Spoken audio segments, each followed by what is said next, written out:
Glória a Deus, glória a Deus. Muito bom estarmos juntos como igreja, cultuarmos ao Senhor e podemos meditar na sua palavra, amém? Nós estamos numa série que fala sobre família e é maravilhoso porque nós vemos que família é algo de Deus. É um projeto, é uma ideia, é um sonho de Deus, instituição de Deus, assim como o casamento. Então é maravilhoso nós meditarmos as Escrituras, nos alimentarmos disso, porque a palavra de Deus nos tem alimento. Irmãos, dentro dessa série sobre famílias, a ministração dessa noite é sobre o dinheiro e a relação do dinheiro dentro da família e nas nossas interações familiares. Amém? Obrigado, irmão. O pastor Henrique começou a série hoje pela manhã com a ministração sobre aliança, então foi muito edificante. Se você não pôde vir de manhã, você pode também depois ir no canal do YouTube da nossa igreja e ver a mensagem dessa manhã. Mas agora à noite nós vamos meditar sobre o dinheiro, a relação com o dinheiro na família. Então o pastor Henrique aí já fez um chamado, né, de responsabilidade como comunidade, para nós entendermos que somos um e tudo é partilhado. E na família também é assim, não é? Na família, quando algo precisa ser feito, tudo deve cooperar para que o bem comum aconteça. As individualidades são deixadas de lado para que a família continue forte e crescendo. Então, sobre isso, meus irmãos, nós vamos ver que a situação financeira ela nos afeta. Amém? Se há uma situação financeira de crise, ela nos afeta pessoalmente, afeta a nossa família. O poder de compra é afetado. Aquilo que nós poderíamos adquirir ou proporcionar para a nossa família é diretamente afetado quando a situação financeira não está tão boa. E também quando a situação financeira está muito boa, nós conseguimos realizar coisas e conseguimos adquirir e proporcionar momentos e comprar e fazer diversas coisas. É por isso que muitas vezes as pessoas associam o dinheiro com essa capacidade de realização, essa capacidade de conquista, e por vezes nós colocamos o dinheiro como centro e o alvo da nossa vida a ser perseguido, e a Bíblia vai nos ensinar contra isso, amém? Nós vemos na história da humanidade que Deus cria o ser humano, a sua imagem e semelhança, coloca num lugar de abundância, no Éden. No Éden havia um jardim e nesse lugar Adão é colocado ali, Eva, e então, a partir deles, toda a descendência seria estabelecida. Mas quando Deus os coloca ali, não havia ausência, não havia escassez. Não havia falta, não havia crises, não havia dor, enfermidades, doenças. Uma plenitude em que eles podiam acessar a presença de Deus e ter comunhão com Deus. E, inclusive, na viração do dia, o próprio Deus caminhava no jardim e interagia com eles. Então, no Éden, um cenário de abundância, de plenitude. E olha que interessante, não era necessário no jardim ter uma espécie de item monetário, não precisava ter um dinheiro no Éden, porque não se havia necessidade de trocas, nem de se resolver coisas que demandassem essa questão monetária.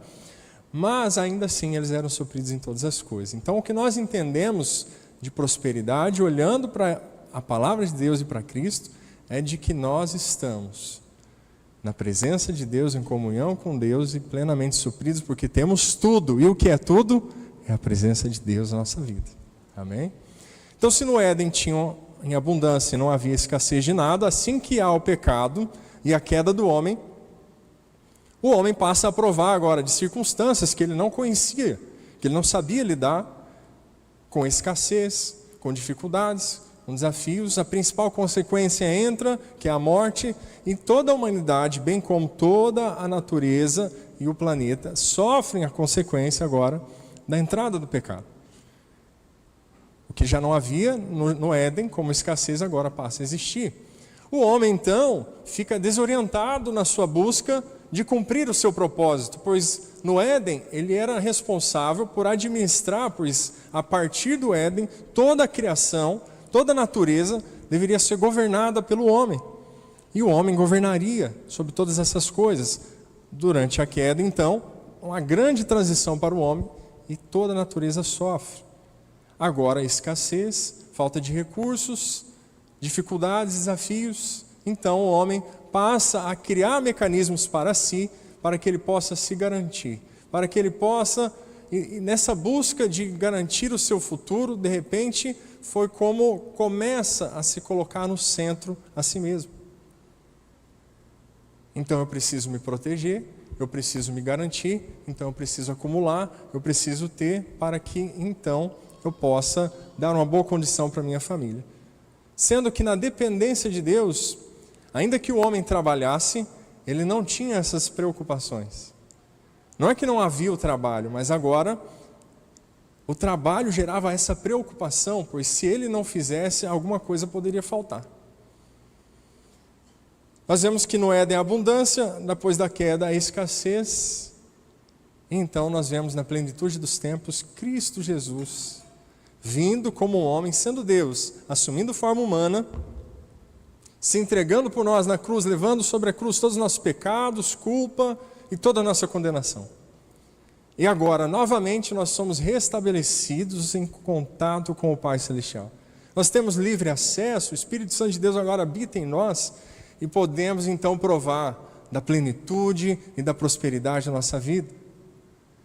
Mas a obra de Cristo, que já aconteceu e já nos garante esse acesso e já nos tirou toda a condenação, ainda será realizada por completo no porvir, porque no dia em que Ele vir, no dia que as coisas finais se cumprirem, haverá um novo céus e nova terra. Ainda que Cristo já veio e fez a sua boa obra, ela será concluída no porvir, porque ainda que nós tenhamos um coração regenerado, a natureza ainda está caída. Nós ainda envelhecemos e experimentamos a morte, ainda somos suscetíveis a dores e doenças. A escassez ainda está presente, mas haverá um dia em que Ele restaurará todas as coisas. Nós ressuscitaremos e viveremos com Ele eternamente, já não haverá mais choro, já não haverá mais dor, já não haverá mais escassez e falta de recurso nenhum, pois viveremos num corpo glorioso com Ele na eternidade, governando com Cristo nesse novo céu e nova terra. Amém? Então, um panorama rápido da história da humanidade e como isso nos afeta. Mas ainda assim, meus irmãos, podemos estar em Cristo, podemos ser nova criatura e praticarmos uma relação ruim ou errada com o dinheiro. Podemos praticar uma relação que nos faz mal, que prejudica os nossos relacionamentos. É nisso que nós vamos olhar nessa noite. Amém? Então, para isso, meus irmãos, eu quero meditar num texto que está na criação do homem, Gênesis capítulo 2, os versos 21 ao 24. Se você pudesse colocar em pé, nós vamos ler juntos em reverência à palavra de Deus. Texto conhecido, pois fala da criação do homem, da humanidade. Gênesis capítulo 2, versos 21 ao 24.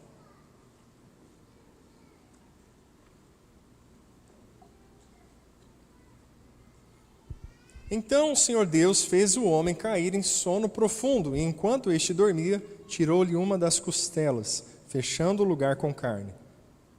Com a costela que havia tirado do homem, o Senhor Deus fez uma mulher e a trouxe a ele. E disse então o homem: esta, sim, é osso dos meus ossos e carne da minha carne. Ela será chamada mulher, pois do homem foi tirada. Por essa razão, o homem deixará pai e mãe e se unirá à sua mulher, e eles se tornarão uma só carne. Glória a Deus. Se puder fechar os seus olhos, vamos orar. Pai, muito obrigado, Senhor, pela Tua palavra. Senhor, pela edificação que a Tua palavra nos traz, pela luz que é a Tua palavra, lâmpada para os nossos pés e o nosso caminho, Senhor, é a Tua palavra. E nós queremos ser guiados, Senhor, pela Tua palavra. Nós queremos nos alimentar todos os dias e sermos fortalecidos pela Tua palavra. Instrua-nos, Senhor, que não estejamos apoiados no nosso próprio entendimento, mas sejamos reverentes à Tua palavra, em nome de Jesus. Amém. Glória a Deus. Então, irmãos, vamos falar, pode se sentar, fique à vontade, sobre a relação com o dinheiro e como isso pode influenciar, impactar nas relações familiares. Começamos lendo aqui em Gênesis capítulo 2 sobre a criação do homem, onde vemos quando Deus cria homem e mulher e forma primeiro casal, de onde entendemos ali o primeiro casamento. Nós conhecemos o casamento porque Deus nos apresentou. Foi Deus que apresentou Eva para Adão. Olha só que benção. Está aí, Adão, essa é a mulher. E ele falou, olha que coisa maravilhosa, vai se chamar mulher porque do homem foi tirado. E Deus está no princípio do casamento. Quando Jesus é questionado sobre casamento, nós vamos ver que ele responde, não foi assim no princípio. Sobre a importância do casamento, ele remete ao princípio, relembrando que Deus fez homem e mulher, nos uniu, e o que Deus uniu, não separe o homem. Veja que ainda que é o homem e a mulher que escolhem um ao outro, amém? Que tomam a decisão de se casar um com o outro, Jesus está dizendo que ele, como Deus, participa dessa união. Deus uniu, que Jesus disse. Então, a união do matrimônio não é um simples contrato, não é um simples combinado, mas é uma união pensada e idealizada por Deus, e que a partir dessa união, Ele está presente, Ele mesmo une. É algo místico que, inclusive, em Efésios capítulo 5, é comparado da união entre Cristo e a sua igreja. Ou seja, a palavra de Deus coloca em alta importância o casamento, e a partir do casamento, a instituição da família. Pois logo em seguida ele diz, e dessa forma deixará o homem, seu pai e sua mãe, unir-se à sua mulher, e os dois serão uma só carne. Ainda que Adão e Eva não tinham pais para deixar, já desde o princípio é estabelecida a continuidade geracional, pois o nosso Deus cumpre o seu propósito na humanidade de forma geracional, familiar. Quando Deus se apresenta ao povo de Israel, quando Moisés pergunta, Senhor, como eu posso te apresentar? Ele diz, diga que sou o eu sou, o Yahvé. Quando ele se comunicava com o povo de Israel, ele sempre dizia, eu sou Deus de Abraão, de Isaac e de Jacó, ou de Israel. Lembrando que ele é o mesmo e não muda, e ele cumpre o seu propósito na humanidade por meio das gerações. Então, meu irmão, o que você está vivendo hoje, Deus começou a fazer há gerações atrás. E o que você está vivendo hoje vai continuar nas gerações que virão. Você está aqui hoje sentado, adorando a Deus. Saiba que gerações antes de você abriram um caminho. Talvez até mesmo familiares seus oraram por você, intercederam por você, pregaram para você, deram testemunho para você, discipularam você. E você está aqui. Se o Evangelho chegou no Brasil é porque gerações atrás, missionários vieram da Europa e vieram pregar o Evangelho. Mas da mesma forma, meu irmão, minha irmã, o que nós estamos fazendo hoje de adorar a Deus, de entregar nossa vida a Deus, não termina em nós, porque os nossos filhos verão o exemplo, o testemunho que vamos deixar, e esse é o maior legado que nós podemos entregar.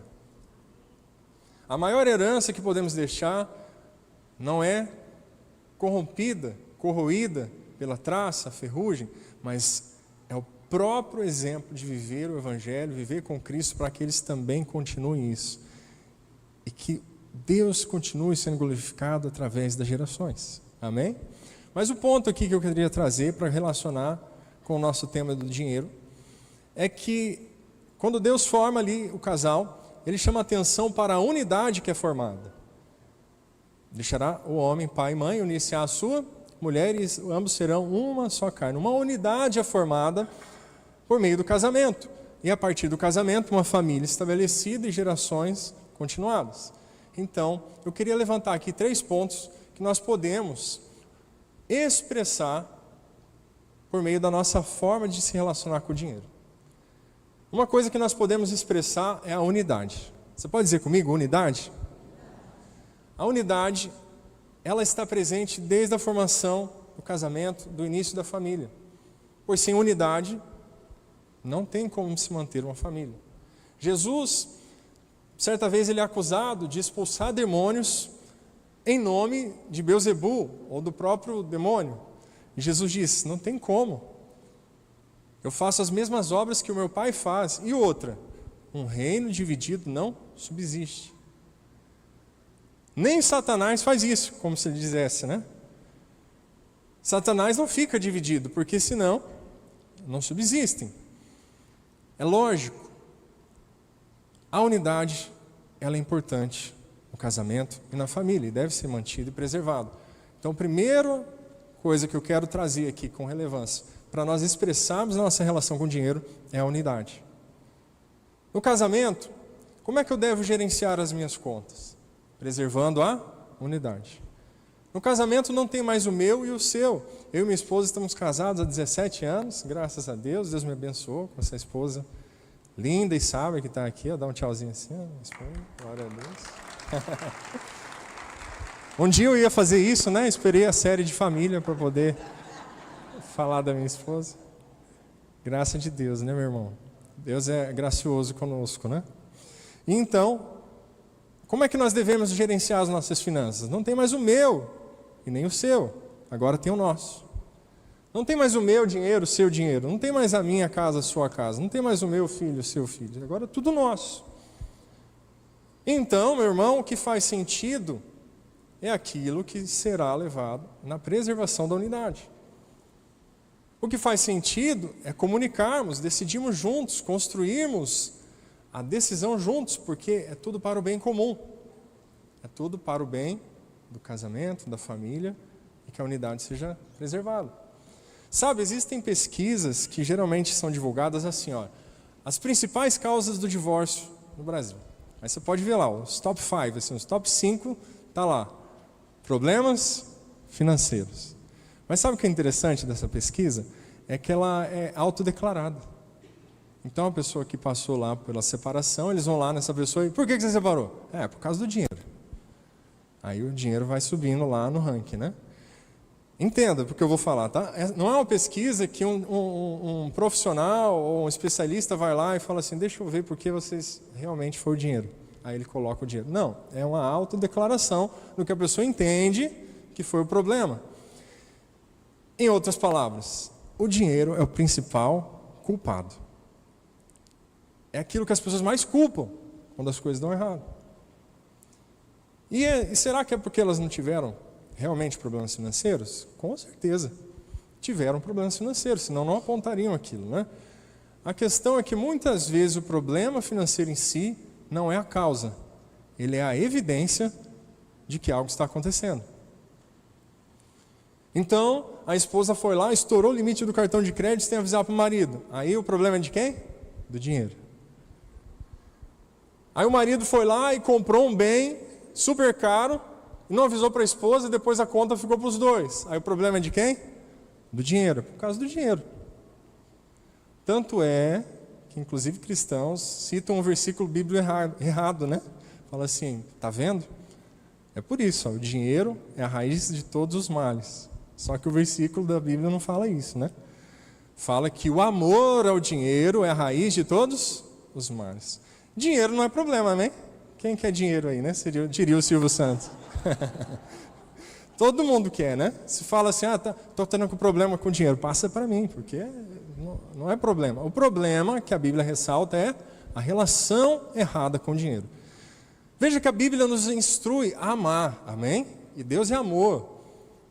E quando Jesus é perguntado sobre os maiores mandamentos, ou o maior mandamento, ele resume dizendo amar a Deus acima de todas as coisas, e amar o seu próximo como a ti mesmo.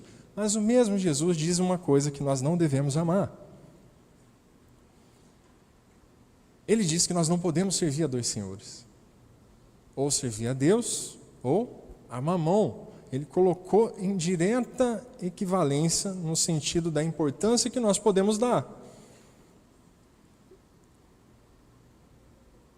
Então, a relação errada com o dinheiro é o problema.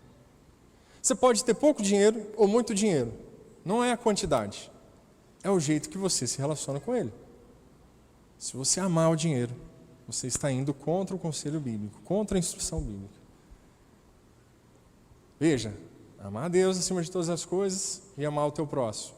Mas o amor ao dinheiro é a raiz de todos os males. Deus deve estar no centro daquilo que nós amamos. E Cristo deve ser o centro das nossas vidas. Então, se a primeira coisa que nós podemos expressar na nossa relação com o dinheiro é a unidade, que eu quis ressaltar aqui, a segunda que eu queria chamar a atenção é sobre a centralidade de Cristo. Você pode dizer comigo, Jesus é o centro? Amém. O nosso dinheiro pode expressar a centralidade de Cristo na nossa vida. Pois a forma que nos relacionamos com o dinheiro pode ser benéfica ou pode ser desastrosa. A forma que nós lidamos pode nos trazer um bem ou pode nos trazer consequências terríveis. E o dinheiro tem essa capacidade de expressar o que nós temos no nosso coração. Se a centralidade de Cristo é o que governa a nossa vida, se Cristo é o centro da nossa vida, se Cristo está no centro e todo o resto orbita em relação a Cristo e Ele direciona tudo que eu penso, tudo que eu falo, tudo que eu desejo, então o dinheiro se torna, a forma que eu lido com o dinheiro se torna uma expressão disso. Amém? Eu queria ler com vocês o que Jesus disse em Mateus no capítulo 6, os versos 19 ao 21. E Jesus está ensinando algo que ele menciona. Tesouros, amém? Olha, Deus ele se importa tanto conosco que Ele nos instrui na sua palavra e ao perceber que nós diversas vezes falhamos nisso, se olharmos para a palavra, nós vamos ver conselhos de Deus, instruções de Deus, sabedoria de Deus para nós. Deus se importa tanto que existem vários versículos bíblicos, citações bíblicas que vão tratar sobre dinheiro, riquezas, bens e posses. Não é porque Deus está querendo isso para si, mas porque para nós importa, e se nós não soubermos relacionar direito, isso vai nos afetar de forma muito negativa. Agora, Mateus, capítulo 6, versos 19 a 21, diz assim: não acumulem para vocês tesouros na terra, onde a traça e a ferrugem destroem, e onde os ladrões arrombam e furtam, mas acumulem para vocês tesouros no céu, onde a traça e a ferrugem não destroem, e onde os ladrões não arrombam e nem furtam. Pois onde estiver o seu tesouro, aí também estará o seu coração. E Jesus está nos ensinando que, mais uma vez, não é a riqueza em si ou o dinheiro em si que é o problema, mas a forma que eu trato esse recurso que deveria ser administrado, que deveria ser subjugado, e muitas vezes se torna senhor, se torna aquilo que determina, aquilo que guia as nossas vidas. A forma que eu lido importa. Se o dinheiro é o senhor da minha vida, é ele que vai ditar o meu futuro. Se o dinheiro é o senhor da minha vida, é ele que vai guiar as minhas decisões. E é muito interessante que como nós nos dobramos muitas vezes diante do dinheiro. Eu não estou dizendo aqui, meu irmão, uma palavra imprudente, amém? A Bíblia nos instrui a sermos prudentes. Nós precisamos, o próprio Cristo falou, você vai construir alguma coisa, você não senta antes para calcular se consegue terminar, você precisa ser prudente. Agora, nós não podemos nos dobrar ao dinheiro, porque não é ele que é o Senhor da nossa vida. Percebe que às vezes as pessoas perguntam para o dinheiro se elas podem aumentar a família? Senhor, será que eu posso ter mais um filho? Só que qual é o Senhor que ela está perguntando? É o dinheiro. Mas eu não tenho que fazer cálculos? Claro que tem. Mas existe um Senhor soberano sobre a nossa vida. E é Ele que dá o recurso. Se eu tenho o pão de cada dia, é porque Ele me dá. Se eu tenho recursos na minha vida, na minha casa, se não falta o mantimento, é porque Ele é o meu provedor. Jesus nos leva a essa reflexão de onde estiver o nosso tesouro, está o nosso coração, e nós vamos ficar apegados àquilo que está no nosso coração. Onde nós colocamos o nosso coração é aquilo que nós mais valorizamos. Se o nosso coração está no dinheiro, tudo que nós valorizaremos está relacionado a isso. O dinheiro se torna senhor e ele dita a forma que nós controlamos o nosso tempo. Por quê? Porque aí passar um tempo com um familiar que não te dá nenhum retorno, torna-se secundário. Porque um relacionamento que não te traz um benefício se torna secundário. Se o dinheiro é o guia e senhor da sua vida, aquilo que você mais valoriza, ele passa a ser a lente que você enxerga o mundo. E você começa a dar valor para aquelas pessoas que podem acrescentar mais. Mas se Cristo está no centro da nossa vida, a nossa lente é Cristo. E quando eu olho para o próximo, eu vejo Cristo. E não importa o que Ele pode fazer por mim, eu entendo que Cristo já fez tudo por mim, já assumiu o meu lugar. Agora eu estou na posição de entregar, de poder abençoar, de estender as mãos. E é maravilhoso. Você já percebeu que às vezes as oportunidades que aparecem na nossa vida, de poder contribuir na vida de um irmão, muitas vezes é no momento que você mesmo está apertado?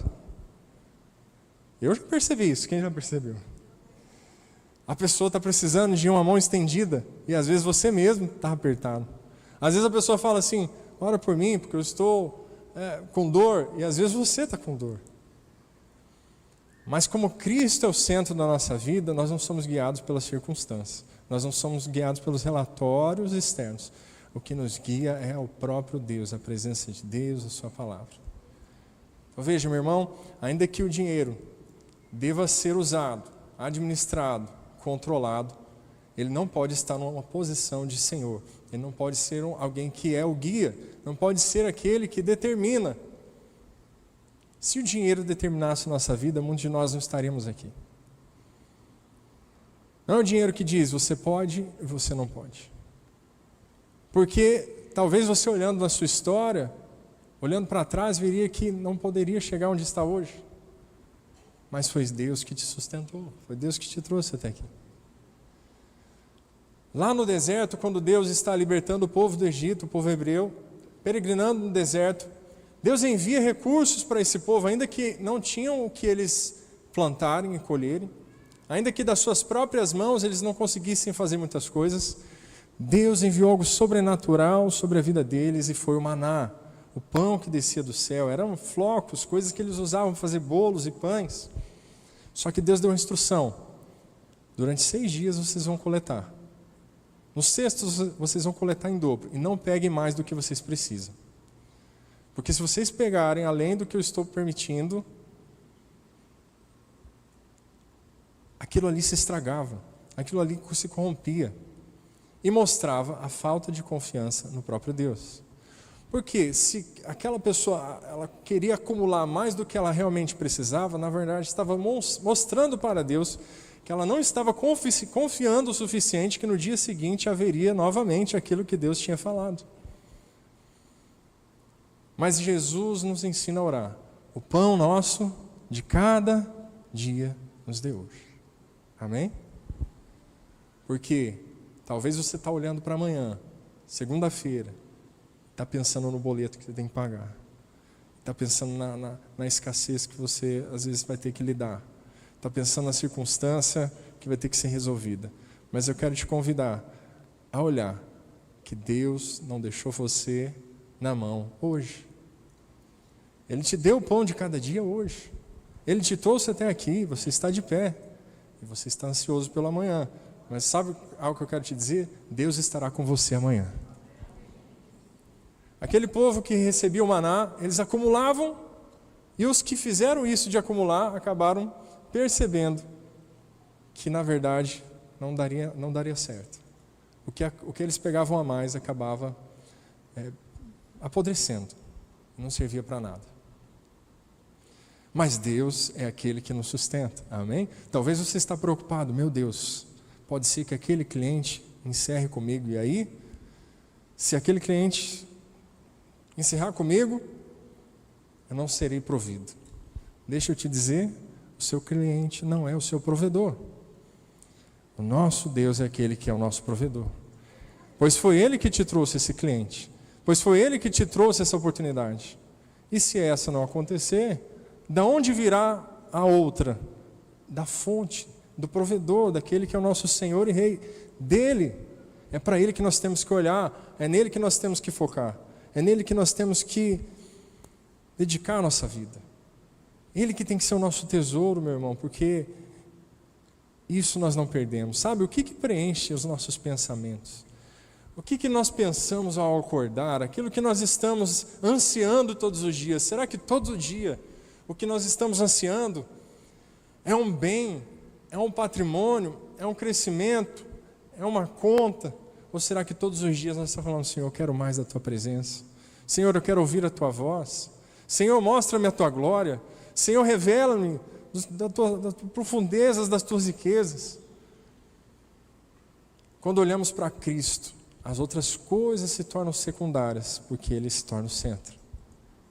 É por isso que Jesus diz: não andeis ansiosos por coisa alguma, mas buscai primeiro o reino de Deus e a sua justiça. As demais coisas vos serão acrescentadas.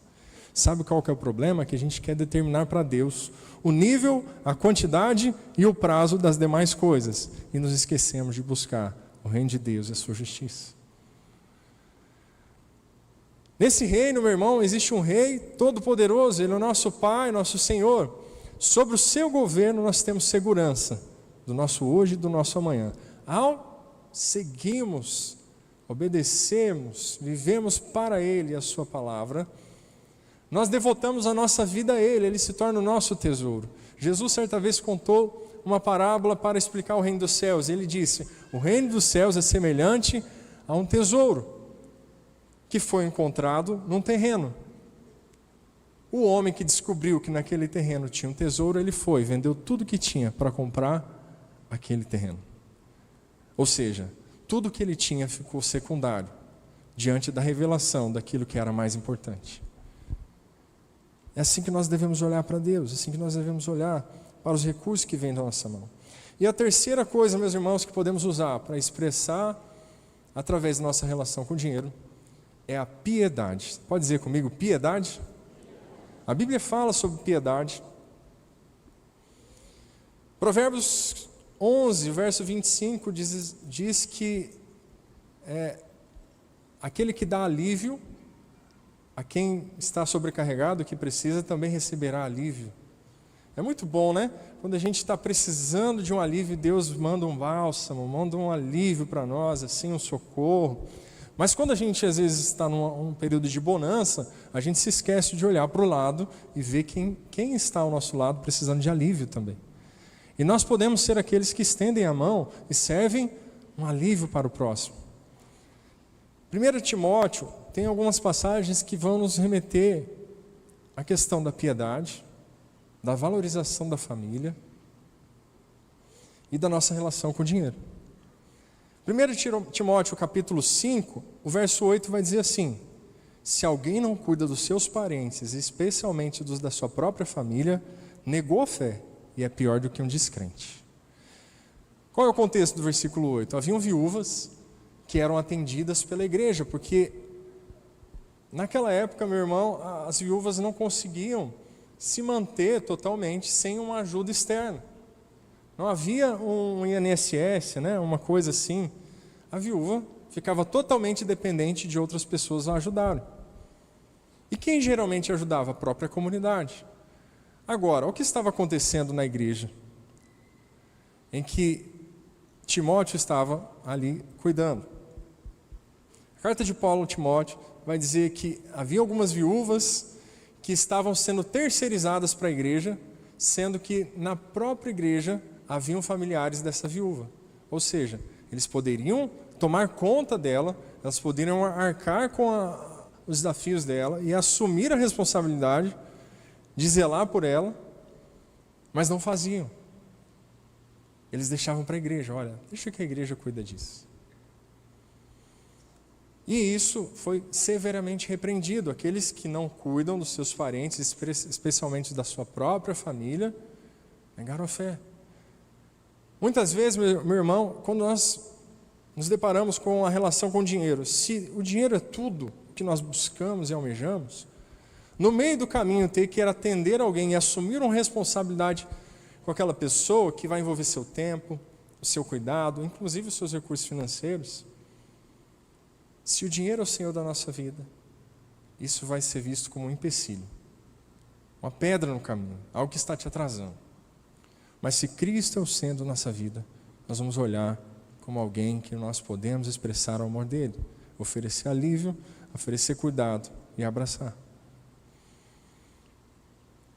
Existem casos extremos, irmãos, que realmente a família não consegue suprir, não consegue dar conta da situação e ela pede ajuda, ela delega uma parte.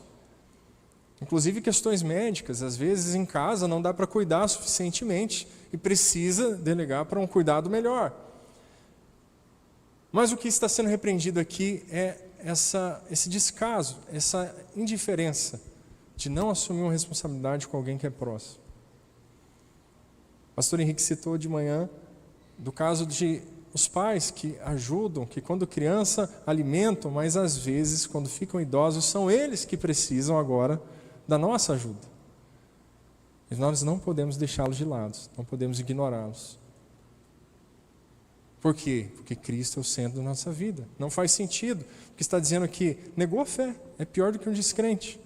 Ele não está dizendo para praticar coisas boas para que então você viva a fé. É que viver a fé e viver Cristo no centro da nossa vida implica em nós termos uma determinada atitude com aquele que está próximo de nós, com aqueles que são da nossa família, de olhar para o lado.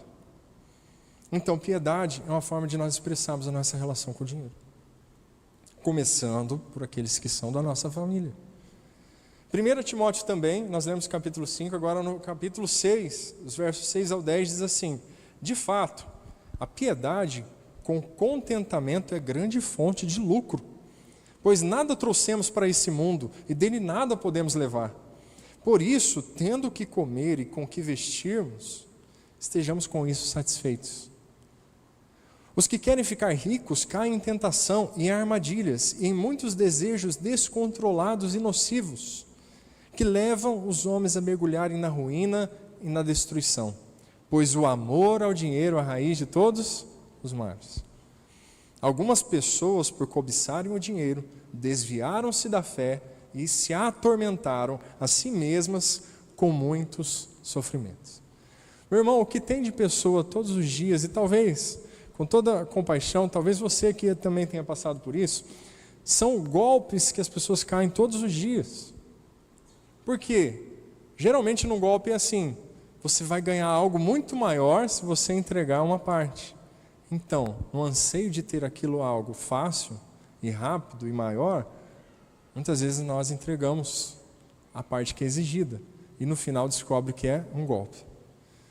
Por que o índice de pessoas que caem no golpe é tão alto?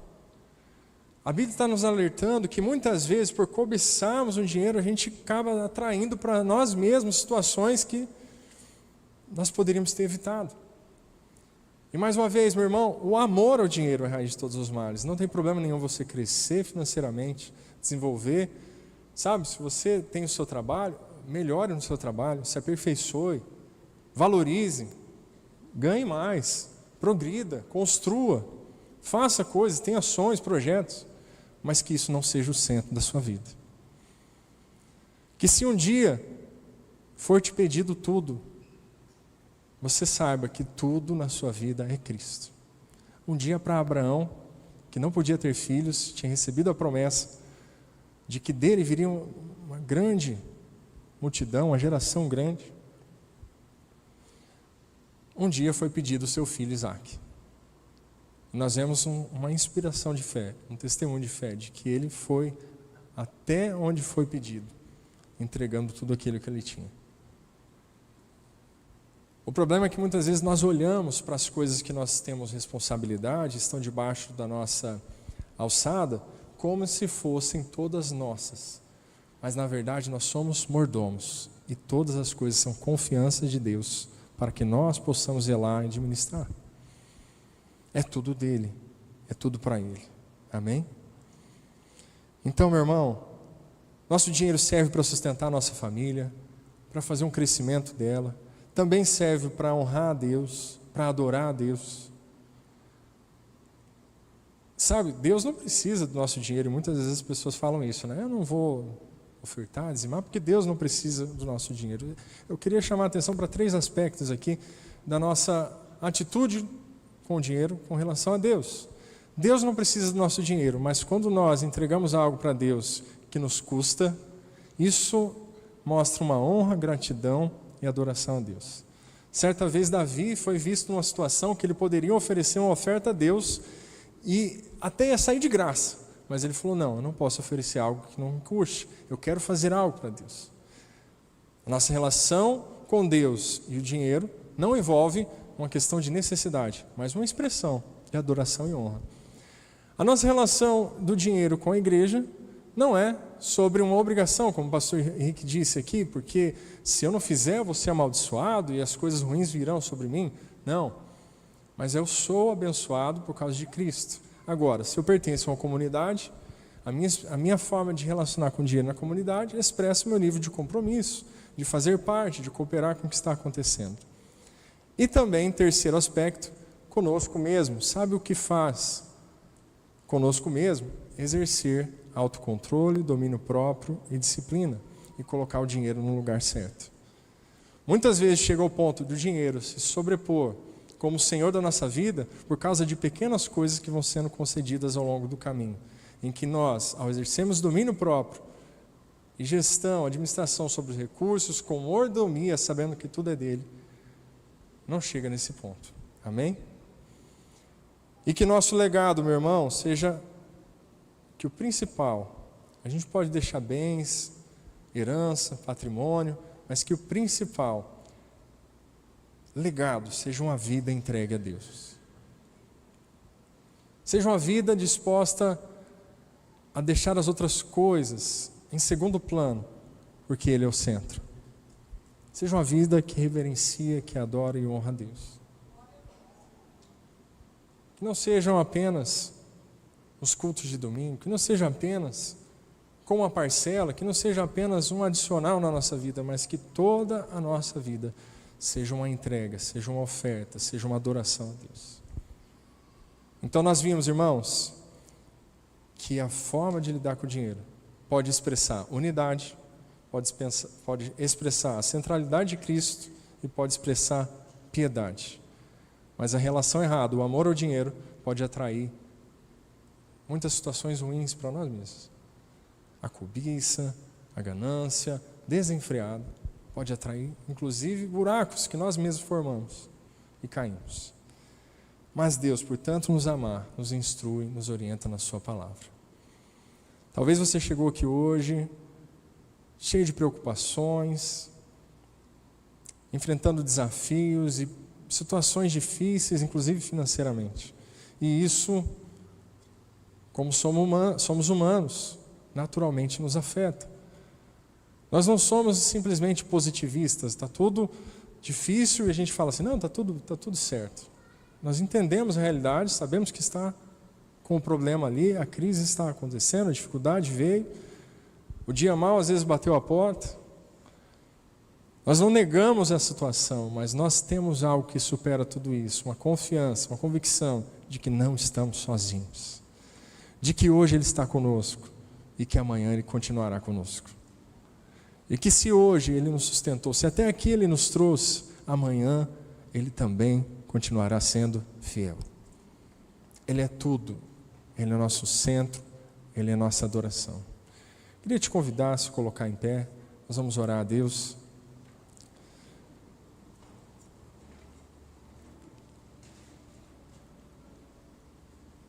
Se você hoje veio aqui e chegou com essa sobrecarga toda, se colocando como aquele que deveria resolver todas as coisas, e que às vezes, muitas conseguimos, mas são várias as que fogem da nossa alçada. A questão é que não importa se está dentro da minha habilidade e capacidade, ou se está impossível. Em toda e qualquer situação, Ele é o Senhor sobre a nossa vida. Não importa se com o que eu tenho eu consigo resolver, ou se está longe do que eu consigo alcançar. Ele é o Deus que está conosco todos os dias, Ele é o nosso provedor, é aquele que nos sustenta. Se você chegou aqui pesado e cansado, de repente até ansioso, chegou aqui preocupado, talvez aflito, e isso tem tomado os seus dias, tomado os seus pensamentos, tomado tudo, de repente tem abrangido tantas áreas que você já perdeu o controle. Essa é uma noite de você entregar tudo ao Senhor, colocar tudo aos pés do nosso Deus, entregar tudo a Ele. Se você puder fazer isso, vamos cantar ao Senhor, declarando que Ele é tudo para nós, declarando que Ele é o nosso tesouro, declarando que Ele que é o nosso tesouro e nós desejamos, Ele que nós mais queremos, Ele que nós mais pensamos. Mas e os problemas, e as situações difíceis, e aquilo que eu preciso resolver, nós entregamos aos pés dele. Senhor, eu vou continuar me esforçando, vou continuar trabalhando, vou continuar fazendo, vou continuar cumprindo, sendo fiel com responsabilidade. Mas, Senhor, que eu nunca perca a consciência de que eu não estou sozinho. Ele está conosco, amém?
Senhor, nós te adoramos, Pai.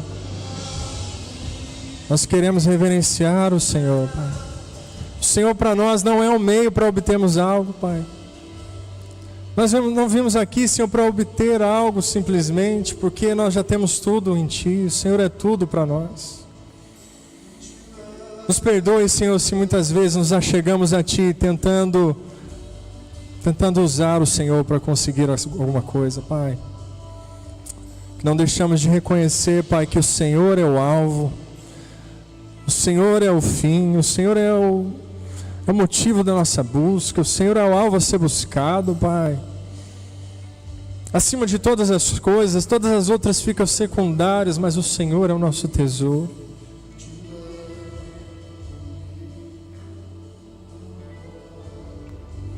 Queria pedir para você fechar os seus olhos e convidar você que está aqui nessa noite e ainda não entregou sua vida a Jesus e gostaria de fazer essa oração hoje. Uma oração de entrega, uma oração de confissão, de fé em Cristo Jesus. Se você veio aqui hoje e ouvindo essa palavra, quer entregar a sua vida a Jesus, de olhos fechados, você pode levantar a sua mão assim no seu lugar. Levante bem alto a sua mão no seu lugar. Glória a Deus, glória a Deus. Pode levantar alto aí a mão no seu lugar. Glória a Deus, glória a Deus. Glória a Deus, glória a Deus. Aleluia. Vocês que levantaram a mão, quero convidar você a dar um passo de fé, a você vir aqui na frente, porque nós queremos te abraçar, nós queremos orar por você, queremos te receber com alegria. Você que levantou a sua mão, vem aqui na frente, por favor. Saia do seu lugar, vem aqui na frente. Se tem alguém com você, convida essa pessoa a vir junto. Glória a Deus.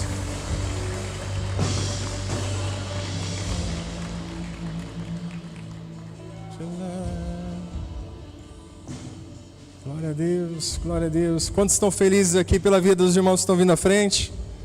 Amém. Vamos orar juntos aqui. Glória a Deus. Você pode fechar seus olhos. Meu irmão, feliz pela sua vida, viu? Deus abençoe, feliz demais. Decisão importante, uma nova vida, um novo dia a partir de hoje. Vamos orar juntos com o nosso irmão, amém? Se você puder orar também, meu irmão, confessando, você pode falar isso com Deus. Senhor Deus e Pai, nós te reconhecemos como o nosso único Senhor e Salvador. É o Senhor que guia as nossas vidas. A Ti, Senhor, nós devotamos todos os nossos dias. Que nosso nome, Senhor, esteja escrito no livro da vida. E a partir de hoje, Senhor, nós agradecemos, Senhor, pela vida e a entrega do nosso irmão. Em nome de Jesus. Amém. Amém. Pode aplaudir no seu lugar. Glória a Deus. Seja muito bem-vindo. Você viu? Tem um irmão que quer te entregar um presente. Meu irmão, vamos continuar louvando ao Senhor, adorando ao Senhor. E você fica livre para adorar o Senhor mais um pouco e também para ir para sua casa. Então tenha uma boa semana. Vá na paz, na graça do Senhor, na misericórdia de Deus. Em nome de Jesus.